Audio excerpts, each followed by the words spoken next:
রাজনীতিবিদ সমাজসেবক জননেতা জনাব আব্দুল গফুর, জননেতা জনাব আব্দুল গফুর।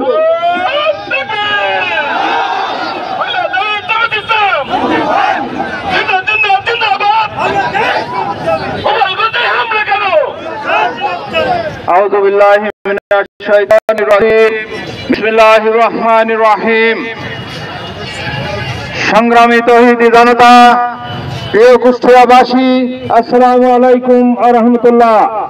সম্মানিত উপস্থিতি, আপনারা জানেন গতকালকে গোপালগঞ্জে জুলাই অভ্যুত্থানের সহযোদ্ধা যারা সম্মুখ শহরে ছিল, সারিতে ছিল, তাদেরকে সুপরিকল্পিতভাবে হত্যা করার জন্য তাদেরকে আক্রমণ করা হয়েছে। সম্মানিত উপস্থিতি, এই কথা আমাদের স্মরণ করিয়ে দেয় বাংলাদেশে আজও ফ্যাসিস্ট মুক্ত হয় নাই। এই ফ্যাসিস্ট মুক্ত করতে হলে প্রশাসনের যে সমস্ত ঘাটতি মেরে সেই স্বৈরাচার এবং ফ্যাসিস্টের দোষরা ছিল তাদেরকেও চিহ্নিত করে তাদেরকেও আইনের আওতায় আনতে হবে।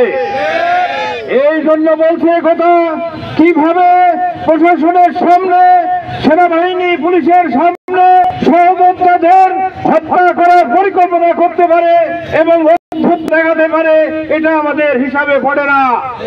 আমরা মনে করি সেখানে যারা দায়িত্বরত ছিলেন অবশ্যই তাদের মধ্যে একটি চক্রান্ত ছিল।